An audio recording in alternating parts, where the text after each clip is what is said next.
Bienvenue sur Tour d'Horizon, mesdames et messieurs. Nous débutons déjà avec notre tout premier invité.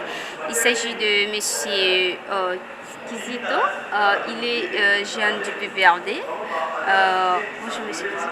Bonjour madame. Vous allez bien? Je vais bien. Monsieur Kizito, il y a une crise au sein du PPRD.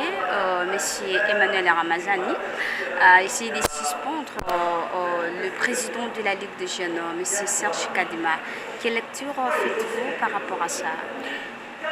Bon, en fait, là, c'est plein pouvoir de le faire. Il peut y avoir des griefs qu'on peut reprocher à tout être humain dans le fonctionnement et surtout qu'on a un certain nombre de pouvoirs. Et ça, nous le concédons, camarade secrétaire permanent, mais seulement en politique, il y a ce qu'on appelle le momentum, les stratégies du moment, a manqué dans ces décisions. Pendant qu'il prenait ces décisions, les partis, mieux, la majorité des camarades, étaient en train de murmurer, de demander à ce qu'il y ait une profonde restructuration du parti. Il fallait restructurer les partis à tous les niveaux, et donc, y compris les camarades secrétaires permanents et toute son équipe. Et donc, c'est cela, le vin qui a fait déborder la pâte lorsqu'on a pris une telle nouvelle et avoir les réseaux, les réponses qui circulaient dans les réseaux sociaux et les messages forts de tribalisme. Kadima est indexé comme un Kassaïen. Il y a beaucoup de choses, vous savez, l'alternance qui s'est passée au pays, un président qui semblerait être ici de l'espace du Kassaï. Et donc, de l'autre côté, il semble que les gens n'ont plus assez de temps de s'exprimer librement. Un certain nombre de gens, surtout qu'on est de la même province de l'actuel président de la République. Et donc, il était temps pour nous de faire arrêter cette hémorragie-là. Et on a demandé, on a eu le courage de dire tout haut ce qui se disait tout bas, de dire non. 2018, le camarade secrétaire permanent était candidat président de la République. La majorité des cadres n'avait pas porté sa candidature. Vous savez comment la campagne s'était passée et comment les choses s'étaient passées. Et lorsque nous avons arrivé, on a mis en place un comité qui devrait suivre la coalition FCC-CACH. Il faut noter que cette coalition regorgeait dans son sein la majorité des partis politiques de notre pays et plusieurs partis de gauche dont nous sommes membres. Et donc, c'était une opportunité énorme de l'histoire politique de notre pays qui devrait booster l'économie, plutôt booster la stabilité de notre pays, parce qu'on n'oublie pas que la plupart d'acteurs politiques dans notre pays, depuis l'époque de Mobutu, étaient pour venir au pouvoir, il faut aller dans des brousses, faire des rébellions et tout comme ça. Et donc c'était un virage important qui nous a mis ensemble, surtout pour ces de gauche. Il fallait capitaliser ces temps-là en mettant en place des stratégies communes, ensemble, pouvant faire en sorte que les pays puissent décoller. Est-ce que vous soutenez l'union sacrée? L'union sacrée, c'est une idée, une philosophie de chef de l'État qu'il a exprimée. À ce jour, ce n'est pas encore mis en place pour soutenir. On soutient quelque chose lorsque ça commence et ça commence à produire les effets escomptés pour dire est-ce que la direction que nous sommes en train de prendre, effectivement, c'est celle qui va nous amener le bonheur ou pas. Et donc, à ce stade, nous sommes encore au niveau des jalons qu'il faut bien poser les fondamentaux pour espérer qu'après 5 ans, la République, mieux, la jeunesse montante, puisse être fière d'appartenir dans leur propre pays. Il est anormal. Il est anormal de se dire acteur politique dans notre pays et de continuer à voir la majorité de la jeunesse au chômage, à une souffrance qui ne dit pas son nom. Jeunes filles, jeunes garçons. Et donc, c'est le temps de faire en sorte qu'on soit ensemble et qu'on se dise ensemble dans l'union qu'est-ce qu'on peut faire pour booster le développement de notre pays. Et donc, dans ces contextes-là, la majorité des acteurs politiques a essayé de taper à côté parce que les intérêts qui étaient poursuivis, bien évidemment, n'étaient pas celui visant les intérêts communs ou les intérêts de tous les peuples. Plutôt quand vous parlez de l'intérêt, vous faites allusion à quoi? Je fais allusion à la crise qui a persisté entre CACH et FCC. Je te dis que c'est une coalition qui... Oui, on accuse parce que vous, les journalistes... Un groupe de gens vous avez suivi, et ce sont eux qui ont... Pas nécessairement les comités de ceux qui dirigeaient ou qui suivaient l'accord n'étaient pas essentiellement des FCC. Il y avait aussi du CACH. C'est pourquoi nous les mettons tous en place, que ces gens nous ont fait perdre un virage important historique qui devrait nous mettre ensemble. Surtout qu'on est de gauche. Lorsqu'on est de gauche, INC, PPRD, IDPS, PALU et les autres partis, il n'y a pas de raison de se retrouver dans des camps différents. Parce que nous poursuivons tous la même philosophie, la même idéologie. Et donc, le virage de la coalition était une très bonne chose nous mettant ensemble, on devrait tout simplement développer nos atouts, nos intelligences pour donner les meilleurs à notre peuple. Mais ayant échappé ou échoué ces virages, il y a de quoi de responsabiliser ceux qui étaient comme les membres qui suivaient cet accord-là.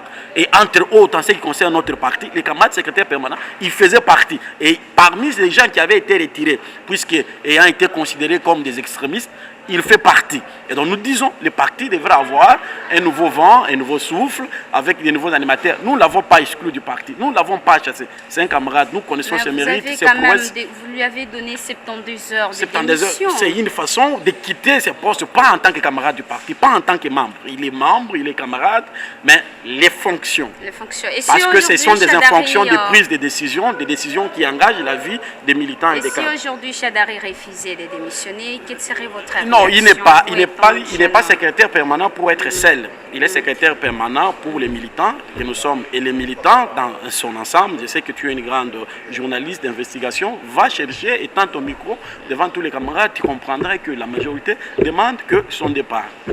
Donc il est prêt pour partir. De toutes les façons, il va constater que la majorité veut qu'il y ait quelqu'un d'autre. Il n'est pas expert pour lui-même. Il est là pour les autres membres, pour les camarades que nous sommes.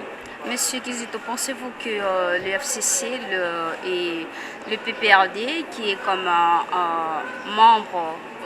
parti membre du Front commun pour le Congo, va déjà sur son épuisement? Non, pas du tout. Pas du tout. C'est pourquoi on a demandé qu'on change des gens qui étaient là, qui prenaient des décisions. Les décisions qui étaient prises par les coordonnateurs du FCC, par celui du PPRD, ont fait que les gens se sont refroidis un peu. C'est pourquoi nous disons qu'on restructure, qu'il y ait de nouvelles têtes qui viendront fédérer tout le monde. Et donc, il y a encore de l'espoir pour continuer notre marche, bien évidemment, dans une philosophie qui met tout le monde ensemble. Vous avez encore l'espoir. Vous avez perdu la primature, vous avez perdu l'Assemblée nationale, vous avez encore perdu le Sénat.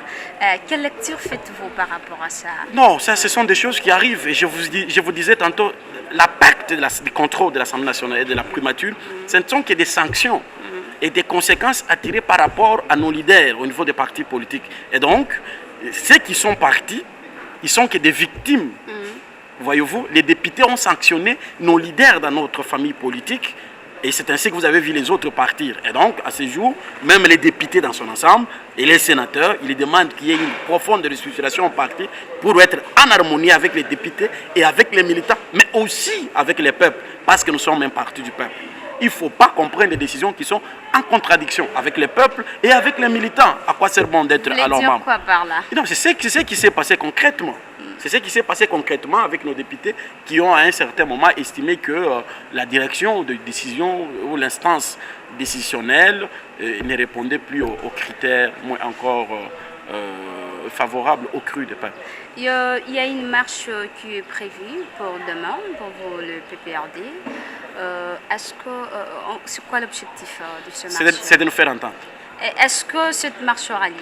Vous êtes sûr? Bien évidemment. On avait déjà écrit au gouverneur qui a dit qu'il y a des mesures de Covid-19 et que nous allons voir demain ce qui sera fait et les messages que nous pourrons passer par après.